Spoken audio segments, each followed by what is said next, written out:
I'm so glad you chose this Friday to spend it with us for the Flow Friday on using GenAI to support the UDL-aligned teaching. My name is Helena Prince, and I'm very fortunate to be on the BC Campus Learning and Teaching team. And then this is going to be a fantastic session with Kelly Fike. We do have one optional breakout room. So when you hear the word breakout, don't freak out. Stay in here. You will get to choose if you want to go work in a group or work by yourself. And we'll have a Padlet activity as well. But for the rest, just participate as you can. And I'm going to be quiet and hand it over to Kelly for this 1 hour session. Thank you so much, Kelly, for saying yes and for taking us through this important topic. Thanks, Elena, and thanks everyone for joining me today. Just as everyone's joining, I think a few more are just coming in here. I'd love to hear where you're joining us from today. If you wouldn't mind just dropping in that chat if you're comfortable. Let's give it another minute here. I'll share in a moment where I'm joining you from, as I keep an eye on the 3 screens in front of me. All right, we're across provinces today. BC, Saskatchewan, Cranbrook. Oh, you're close to me, Michaela. All right, welcome. Oh, and I love people recognizing each other in the chat. That's always going to happen. Beirut, Lebanon. Wow. Okay, I'm going to have to read these after. This is incredible. Arizona. My goodness, we're international. Okay. All right, let's get started. So I'll start by introducing myself. My name is Kelly Fike. I'm a teaching and learning specialist and educational developer here at the College of the Rockies in Cranbrook, British Columbia. And my work here centers on 2 main areas: inclusive design and critical AI literacy. And just a little bit about what I do. On the AI side, I develop critical AI literacy sessions and resources for both students and instructors. And I facilitate communities of practice that take instructors from foundational questions about AI all the way through to course and assessment redesign. I'm also currently running a book club on the book The Opposite of Cheating, Teaching for Integrity in the Age of AI by David Redinger and Tricia Bertram-Gallant, which I highly recommend to this group of individuals. It's a fantastic book. If you're interested in academic integrity in the age of AI, this is a wonderful book. And a thread that runs through all of the work that I do is the importance of viewing AI outputs with a critical eye. And I say critical, not to scare, but because I believe these AI tools are really only useful when we know the downsides. And we will touch on those briefly today. Because I know we're not new to AI in this room, probably. It's not an intro to AI course, so I'm sure we're well-versed in a few of the downsides, but I still will touch on those today. I also wanted to mention that in addition to my role at the college, I also teach in the University of Victoria's East Kootenay Teacher Education Program, where my focus is on culturally responsive and inclusive approaches for multilingual learners. So I think about inclusive design from the instructor side, as well as the learner side. So there's our full title there: using GenAI to support UDL-aligned teaching, designing flexible, inclusive learning with AI as a co-designer.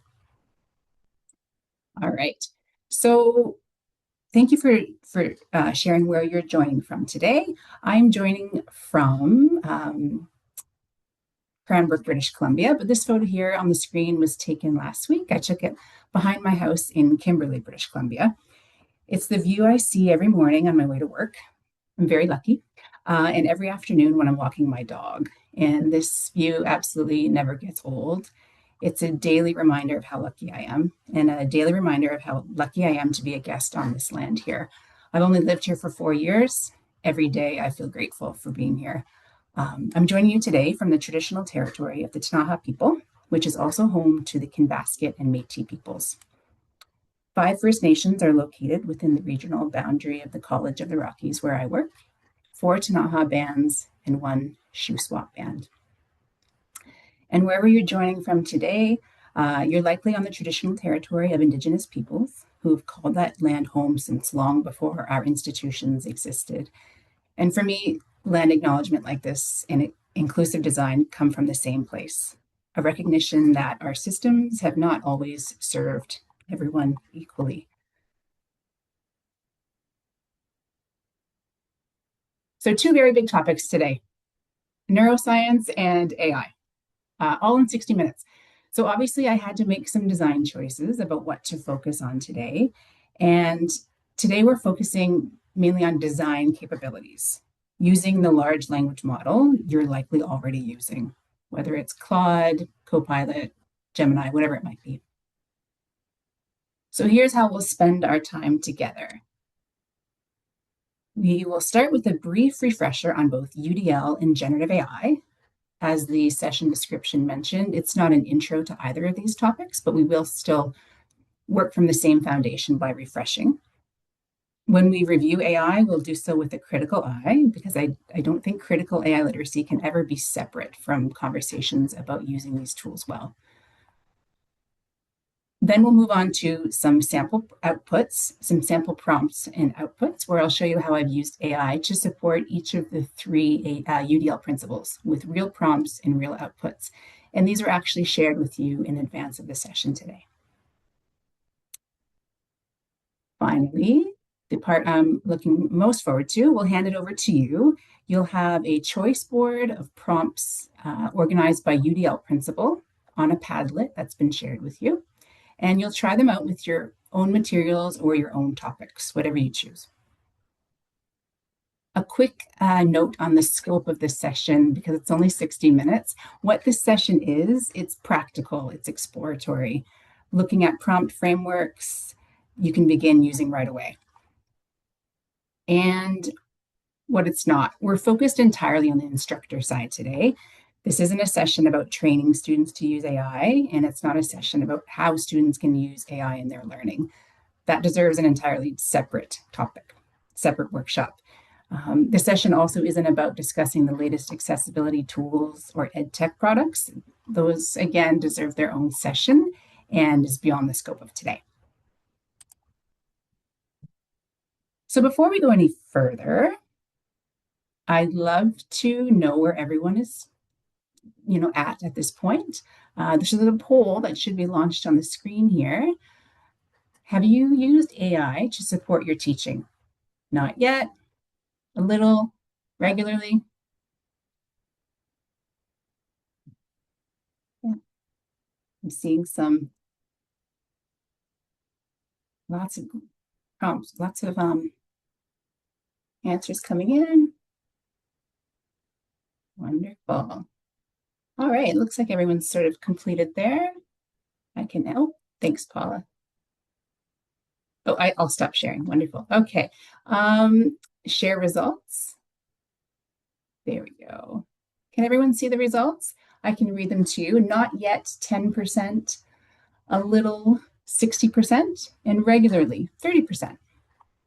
All right. That's a great place to be in. If you have not yet, absolutely no problem. That's fine. This session is actually designed with you in mind. The prompts we'll use today don't require any prior experience. And if you're using regularly or even a little, please feel free to share what you've done and what's working for you, because your expertise will help everyone here today. Maybe we could even just start now as I advance the slide. If you have used AI in your teaching already, please share in the chat if you'd like. What have you created?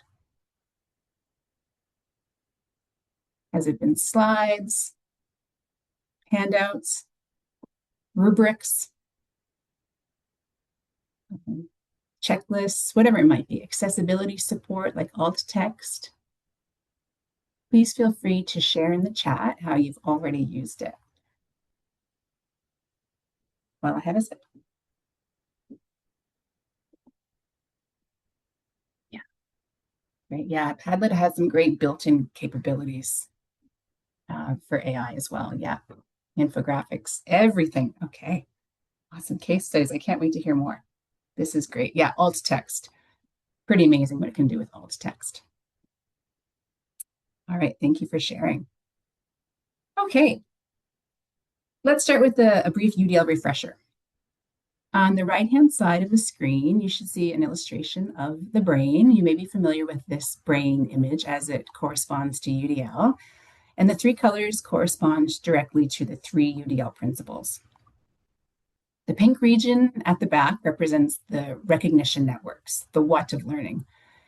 It's like the loading dock of the brain where information from the world comes in. And because brains process this incoming information differently, UDL reminds us we need to design multiple options for how the data arrives, which is the representation of UDL. The green region in the middle represents the affective networks, the why of learning. It processes meaning, significance, and importantly, emotion. And it's kind of like the bouncer of the brain. If the affective network isn't stimulated, if it just doesn't care, it won't let the information pass through. Therefore, we need to design for multiple means of engagement. And the teal blue region at the front represents the strategic networks, the how of learning. If the pink is the loading dock and the green is the bouncer, the teal region is like the constructive crew. It's how you take what you've learned and express it back to the world. And because everyone organizes their thoughts differently, this network requires designing for multiple means of expression. And those are the three major components of UDL. None of this requires major course redesign. And you might have heard, if you've ever attended a UDL session before, particularly with Thomas Tobin, the +1 idea. And you'll hear that idea today. Just pick one place where a student might hit an unnecessary wall and add one option, one support, one clear pathway. Because these small changes made consistently have a big cumulative impact. And if you've been working with UDL for a while, you might have learned it through CAST's version 2.2. So CAST, the Center for Applied Special Technology, released an update, a pretty big one, in July of 2024. And it's worth understanding what changed. I was pretty excited about it. And it's relevant to what we'll be working with today. It moved from like aiming to develop expert learners to developing learner agency, the capacity of students to direct their own learning, understand their own variability, and participate in shaping their own educational experience. And very excitingly, it added the who of learning. So we already had the how, the what, and the why, but it added the who of learning. So identity is now explicitly part of the variability that we were meant to consider, not just how students are learning differently, but who they are and how that shapes their experience of education.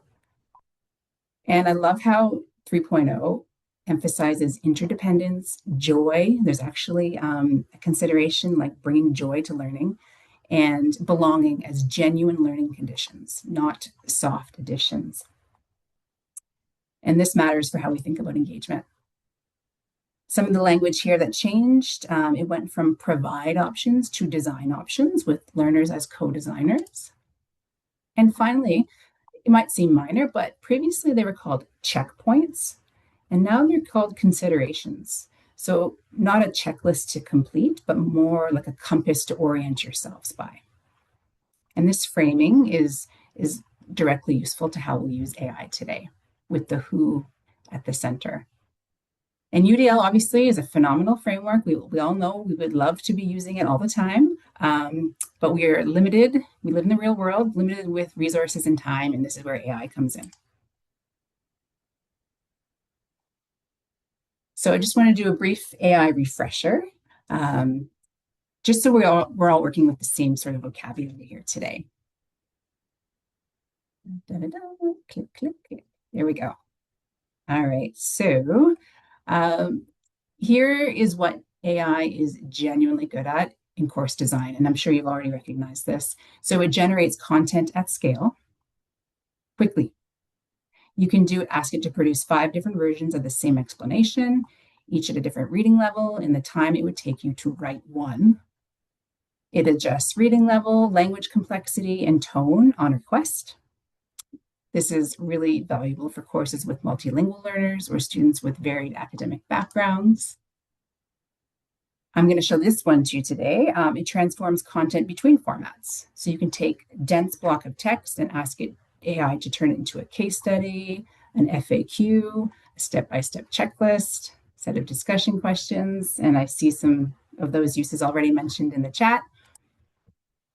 And it iterates rapidly. So each follow-up prompt that you ask it, it refines the output, making it more specific to your context. So it's like you're having a design conversation rather than just generating one product. These are all helpful, but they require your expertise to actually be working well, and that's what we'll talk about today. And that actually leads me into this next slide here. Because before we get into the demonstrations, it's worth naming the risks, because the risks actually affect how well we can do our jobs in design. So, put the wrong screen. There we go. The most important one, AI does not know your students, your discipline, or your context as well as you do. Your oversight will always be needed. AI, I'm sure we've all seen this, AI can be confidently wrong, sometimes arrogantly wrong. This is most apparent in the voice mode of AI. If you played around with that, your oversight is always needed.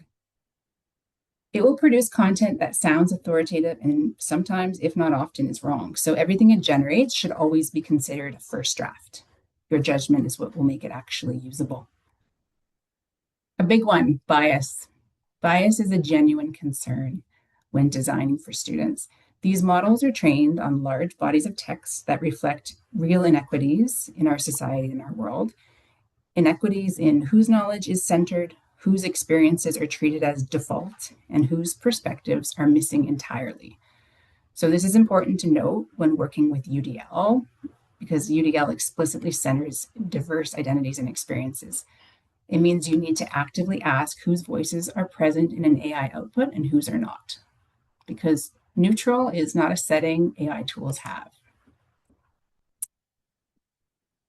While putting instructions into plain language is very, very useful, simplifying language can strip content of its rigor and intellectual depth, which could create a new barrier for students. So we always have to, again, read over our outputs to ensure that the plain language version is still capturing the intent of the original, and we're not lowering expectations. And obviously, it is advised to keep prompts about course materials, not about individual students. Certainly no names. And finally, a reminder to know your institution's AI use guidelines. They're evolving quickly, and what applied 6 months ago might not be up to date. So you'll just want to make sure you know your institution's guidelines about how to use AI in your context. And maybe just a quick question or a thumbs up. Does anyone have, does any institution out there have a subscription to a particular AI tool, or perhaps Copilot is already built into your Microsoft accounts? Who has institutional access? Yeah, Copilot. I'm wondering if there's others out there. Copilot, unfortunately. Yeah, I have Copilot built into mine. I don't really use it that often. Yes. Yeah, Copilot in ChatGPT, yeah. Claude's my current favorite, and my output examples that I'll show you today were created in Claude. But yeah, only allowed to use Copilot. Yep, that seems to be the consensus. A couple more bigger questions that we should not skip, especially in the context of what we're talking about here today, is a couple I'd like to talk about now, which is in the environmental cost. Whenever I discuss AI and its use, I can't ignore this obvious one. So AI prompts carry a significantly larger carbon and water footprint than standard internet use. And that's obviously not an argument against using AI tools, but it is an argument for using them with intention. So thoughtful, purposeful prompting, knowing what you're trying to achieve before you open the AI tool will help lower the environmental impact. And also, labor and data ethics. Most of the text these models were trained on was taken without the knowledge, consent, or compensation of the people who wrote it. That includes educators writing within their practice, that it likely includes participants here with us today. And there's another layer, obviously, making these tools safe enough for us to use uses required contractors, largely in the global south, to review sometimes deeply disturbing content for very low pay. And that work is what makes these tools usable for us. So I just wanted to address a tension that many of us likely feel every time we use these tools. And I would like to pause here. What other concerns do you bring to this conversation about AI generally, or about using it in UDL specifically, in a UDL context? What concerns are you bringing to this conversation today? If you'd like to share in the chat, please feel free.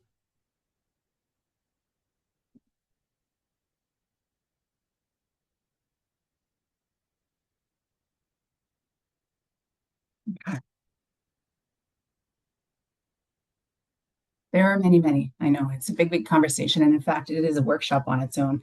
Yep, the lack of accountability. Yeah, so yeah, they're ubiquitous now, these tools. They're just often built in and we don't have a choice.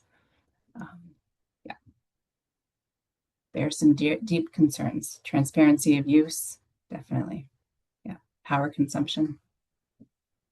Yeah, so crafting with intention is something I did want to talk about today.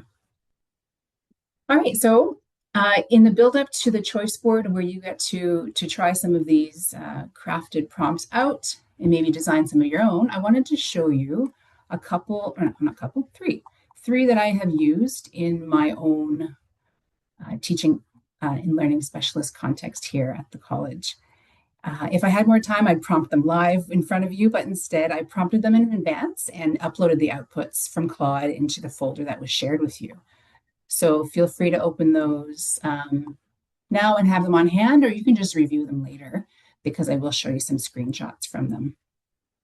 I should note that I used Claude, the free version of Claude for these, and did not edit the output in any way. I did this to show you what was possible from a one-shot prompt. I strongly encourage you to revise outputs before using them, but for the purpose of today, I wanted to show you what it could create with one prompt, and it's pretty useful. The prompt framework underpinning our AI prompts today has 4 components. I'm sure you've seen a framework like this before. Role is the first part. When creating a prompt, you give AI a role, and this tells AI what kind of expert it should behave as. The role shapes the tone, vocabulary, and priorities of everything that follows. Task is the clearest part. It's simply what you want the AI to produce. Be direct and specific here. Requirements is where your professional expertise does the most work. This is where you tell the AI about your students, without naming names, your discipline, your constraints, and your context. A generic prompt produces a generic output. So the more detail you put into the requirements field will make the output feel like it was designed for your course rather than anyone else's course. And finally, format. Format tells the AI how to produce the output. The structure, the length, the headings, the tone. Without this, AI will make its own formatting decisions, which may not suit your purpose. So this is the structure you'll see for the example prompts today. The first example is actually one that I used for my own course. It connects to engagement, the why of learning, and the output has already been shared with you. So one of the most common engagement barriers in courses is assessment anxiety. I'm sure we've all experienced it. I'm sure we've all seen it. A student-facing FAQ, a frequently asked questions document, will address the questions students might be wondering and are too afraid to ask, don't even know to ask, or asking each other on the WhatsApp groups that we all know they're creating for our courses. The prompt that I'm going to show you I used in my Principles of English Language Learning course. For their final assessment, students were going to be taking part in an interactive oral assessment, which, if you aren't familiar, is a 15-minute one-on-one conversation where students demonstrate and defend their understanding in real time. This type of assessment was new to all of them and can sound pretty scary. So I wanted to create a clear, approachable FAQ to lower potential anxiety, give them clarity, and make them feel supported. And here is the prompt here. Role: act as an experienced post-secondary educator and student success specialist. Task: create a student-facing FAQ for the attached interactive oral assessment. And I uploaded my assessment instructions. Requirements for fourth-year Bachelor of Education students: address common concerns about preparation, performance, and grading. Use approachable, encouraging language. And format: 3 subheadings: preparation, during the assessment, and grading. Include 3 to 5 questions each with plain conversational answers of no more than 3 to 4 sentences. And I just wanted to show you one portion of the output here because you have the full thing already. Let's look at the what if I blank on this question or don't know the answer. It's completely okay to take a breath and think before you respond. If you're genuinely unsure, say so honestly and talk through what you do know. Instructors value thoughtful reasoning over a polished, rehearsed answer. The IOA rewards authenticity and self-awareness, not perfection. So it nailed it there, I thought. I mean, that's not even, I didn't include those ideas in my assessment instructions, nor in my prompt, but it knows what an IOA is and what students could be concerned about. And it's the UDL principle of minimizing threats and distractions. It's doing it in plain human language rather than policy language. It's just reassuring and actually changes how students might walk into that room on the assessment day. And something I noticed when I was creating these FAQs is that it raised questions that I didn't even think about. And this is really useful for us who've been teaching something for so long. We might forget what isn't obvious to students. So actually, with instructors that I've worked with, they have found it useful for that reason because they have been teaching the same thing for so long. So I'll just pause here and perhaps in the chat, I'm wondering, is there an assessment type or an activity that you always feel generates a lot of confusion or anxiety? Could AI draft something similar for you? Feel free to drop it in the chat there. An interactive oral assessment sounds scary, but students generally afterwards loved it and really appreciated it.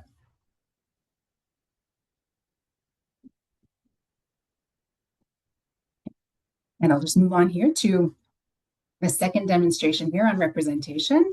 So this actually is, I think, the biggest, like the most low-hanging fruit in course design. Instructions that made complete sense to the person who wrote them, but are often genuinely confusing to students. Not because the students aren't capable of understanding, but because the instructions assume a lot of background knowledge, use complex sentence structures, bury the key actions inside dense paragraphs. So for this one, I want to keep an eye on the chat. I just want to read everything. Okay, so I'll come back to that. So for this prompt, I found some assessment instructions online that somebody had shared from Washington, D.C.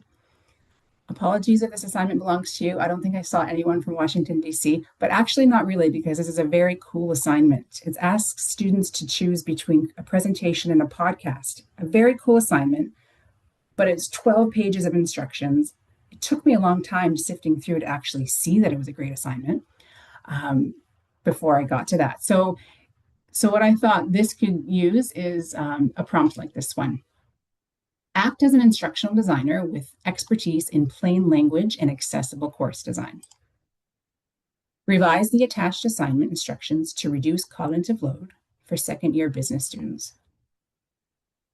Preserve all original assessment requirements without omission. Simplify sentence structure. Break multi-step directions into a numbered sequence. Define discipline-specific terms in line and make key actions immediately clear. Format clean, student-facing layout. Numbered steps for sequential actions, bolded keyverbs and deadlines, and a short what you are being asked to do summary at the top. And that's actually what I'm going to show you now, that section. I loved what it did with the what you are being asked to do summary box at the top. It leads with action, not context. That what you are being asked to do box appears before the rationale, before the scenario, before any background information, so students know the destination before they're asked to follow a map. This is a direct representation support. It means a student who is overwhelmed, short on time, or processing in a second language can orient themselves immediately without reading the full documents first. So, and just below that, we'll see the why this assignment matters section, which connects the task to the student's existing experience. So rather than launching right into requirements, it anchors the assignment to what students already know, which reflects the UDL principle of activating prior knowledge. So for those students who struggle to see the relevance of assessments, this framing really helps with motivation before the task has even started. And you can have a full look at the output that was shared with you. I really love how AI is able to create visual hierarchy. It's very, very good at that. So students' eyes are guided from sort of the structure of the page is like the most important information downward. It does a wonderful job of that. The final, last but not least, action expression, turning multiple choice questions into case studies. And this is actually a prompt I worked on with a plumbing instructor here at my college who wanted to take his plumbing exam prep questions and turn them into case studies, because case studies ask students to apply the same knowledge in a realistic context, which is often more accurate and more engaging for students. So here is the prompt, and he's given me permission to share with you all. Act as a curriculum designer with expertise in applied and scenario-based assessment. Transform the attached multiple choice questions from the BC Red Seal plumbing exam it's an exam prep into short case study scenarios for plumbing apprenticeship students. Correct answers are identified. Each case study must assess the same knowledge and reasoning as the original question, applied to a realistic real-world situation appropriate for level 4 plumbing apprenticeship students in the BC context. For each question, a 4 to 6 sentence scenario, 2 to 3 discussion or reflection questions, and a prompt asking students to justify their reasoning. Number each case study. Include a suggested answer key and a brief instructor note explaining what understanding the question checks. And that last part there is really, really important, the instructor-facing component, because it helps you reflect on how well that case study aligns with the expected understanding, and it helps you reiterate accordingly. So I recommend adding something like that in there. It makes marking easier for you too. So here is a brief little screenshot from that output. The first thing I loved was the reasoning justification prompt that appears with each case study. It's asking students to select a correct answer. So it's not asking them to select the correct answer, but from memory, but rather construct an explanation to show their thinking, not just their conclusion. And really importantly, it sort of has 3 discussion questions there, which are 3 versions of the same question at different difficulty levels. They're 3 genuinely different cognitive entry points into the same knowledge. So question 1 there asks for identification and causal reasoning. Question 2 asks for a conceptual explanation in the student's own words. And question 3 moves into procedural and regulatory application. So 3 pathways into demonstrating understanding. And I saw a few people in the chat mention that they have used AI for case studies. I'm interested to hear how it went for them, because it is a very, very good use of AI, because case studies are take so much time to write. And this is one that can easily be outsourced to AI. All right, so over to you. Time for a choice board time. I'm going to explain the instructions here in a moment. And a Padlet has been shared. Thank you, Paula. This is a hands-on activity. So the instructions are on the next slide. I'll just click over to that now. This is what your choice board will look like. It's on a Padlet. And you're going to choose one of these in the next 13 or so minutes, 14 minutes, and watch for two things as you practice: what the AI is doing well and where you can see that your professional judgment would need to take over. So on the far left, you'll actually see the full instructions. Choose a prompt from any section here: engagement, representation, action, and expression. You can scroll down and find a few more. You can click on those three dots in the upper right-hand corner to open the card for easy copying and pasting, so you don't have to type it all out yourself. And paste your prompt after you've changed it into any AI tool you have access to, whatever works for you. Claude, Copilot, Gemini, whatever. Then add your own assignment or description or course topic, whatever. And when you have your output, just review it with your professional judgment. A brief AI disclosure here. These prompts were refined with Claude so they can fit on little tiny Padlet cards. A full disclosure of how I used Claude is on the Padlet itself if you're interested to see how I used it. So once again, there is an optional breakout room if you'd like to work with a group on this activity. If not, feel free to go explore right now and try things out. I will stay here if anyone has any questions, but maybe before you go, does anyone have any questions about this choice board activity that will take us till 12:50?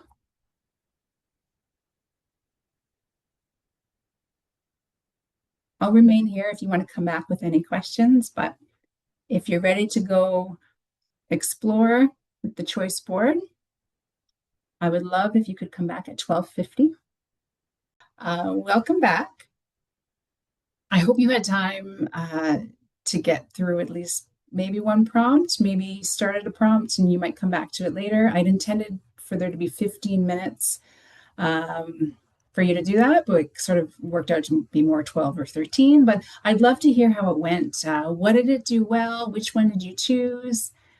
What did you have to fix or reject?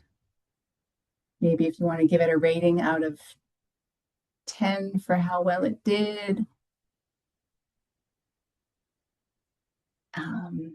I'd love for you to, if you're comfortable sharing in the chat, which prompt did you try and how did it go? I see one there. ChatGPT provided a great response.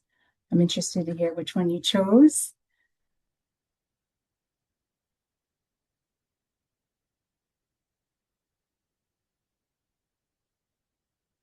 Were there any fails out there? That's valuable data as well. If something didn't work, I know I've used the same prompt more than once and gotten different outputs. That happens. Oh, the culturally responsive. Okay. Very interesting. Thank you for sharing that in the chat. Create 10 multiple choice questions on ableism. Suggest specific ways it could connect to diverse learner identities, lived experiences, and real-world contexts. Include at least one example for each suggestion. And I'm wondering how that went. I imagine there'll be some tweaking that's necessary. Follow-up question: create scenario-based questions that feel more realistic for first-year university students or workplace preparation courses. Okay, so Bruce, I used executive function support. It's not a good outcome, but maybe my project workbook needed more explanation to begin with. Yeah, and a time pressure, we only had 12 minutes. You probably didn't have enough time to give a lot of detail. Yeah. I've noticed with Claude recently, when you upload a document, it will give you a document to download. If your prompt doesn't include an upload, though, it will give you your output in just the text form underneath. But it does a pretty great job of creating a well-formatted document. As you'll notice on the choice board there, there is space to add your own afterwards. If you were able to come up with any on your own in that short time, love for you to add them. Or if you think of one afterwards, you try one afterwards, please feel free to add it. And also on the choice board, the far right-hand side, you'll notice ways to level up your prompt. And these are adding lines like, ask me questions one at a time before generating output. Has anybody used that line? Just give me a thumbs up if you've added that line to your AI prompt. I find that to be the best addition to any prompt. Ask me questions one at a time before generating output. You'll get much more personalized, contextualized outputs that way. Yeah, and there's a few more leveling up set statements you can add to your prompts. You'll also notice I put a little top tip in there. Maybe you're already doing this, but AI is actually quite good at helping you write prompts. So here's a prompt framework. If you're not sure how to ask AI, but you know what you want to get to, you can ask AI for help in creating the prompt. So here's the template there, and it includes that line, ask me questions one at a time before writing it. And then best practice is to start a new chat using that prompt that it gives you. I already saw this question in the chat from Tammy before she had to go, but yeah, the Padlet will stay open after this session. So if you try a prompt after this workshop and you think others would benefit from it, please add it. I have a few others that I had initially thought to put on the choice board, but I didn't want to overwhelm you, so I will add those after the session as well. So there'll be quite a few more to choose from on there if you wanted a place to get started. But again, if you have one you'd like to share with our group here today, that would be really, really wonderful. And perhaps with just a few minutes left here, we started with the idea of UDL being not about completely redesigning your course, but just thinking of one way that you can remove a barrier for students, one way that you can make instructions more accessible. And I'm wondering, after today, what is your +1? If you could share in the chat, what is one barrier that you can see yourself removing for students with AI? So varied explanations. Yeah. Thank you for everyone. Thanks for everyone. Thanks for joining. Thank you. Yeah, thanks for the reminders in there. Varied explanations is a very, very popular use as well. Yeah. Thank you. Looks like I think meeting time's coming up swiftly after this, and yeah, lots of people have to go. Thank you, everyone. And please feel free to keep in touch. My contact information is on the title slide. If you have anything you'd like to follow up with or share, that would be wonderful.